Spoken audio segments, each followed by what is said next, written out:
ভাই আমার তো বিশ্বাসই হইতেছে না যে এত সুন্দর রানিং একটা ফ্যাক্টরি আমরা এত কম বাজেটে পেয়ে গেছি। আরে আমিও তো তাই বলতেছি, এত বছর পুরনো একটা দামি ফ্যাক্টরি, তার উপরে আবার ফ্যাক্টরির ভিতরে অনেক দামি দামি জিনিস এত কম টাকায় কেমনি কেউ বিক্রি করে?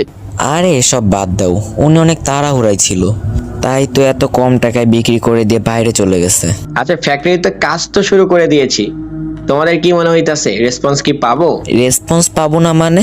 আমরা যে প্রোডাক্ট তৈরি করতেছি আমাদের আশেপাশের কোনো ফ্যাক্টরি এই প্রোডাক্ট চোখেও দেখেনি। আমরা তো মনে হয় প্রথম প্রোডাক্ট দিয়েই বাজিমাত করে ফেলবো। পরে এটা পরে দেখা যাবে। আচ্ছা এটা বল, ফ্যাক্টরিতে ওয়ার্কার লাগিয়ে দিয়েছিস কতগুলো?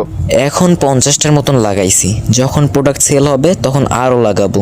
আচ্ছা ঠিক আছে, আমার আবার ইমার্জেন্সি একটা মিটিং আছে, আমাকে 10 দিনের জন্য বাইরে যেতে হবে। তাহলে রুবেল ফারহান, তোরা এই 10 দিন ভালোভাবে ফ্যাক্টরিটা দেখাশোনা করিস, আমি খুব তাড়াতাড়ি ফিরে আসবো। আরে কোনো সমস্যা নাই, তোমরা যতদিন ইচ্ছা ততদিন থাকতে পারো।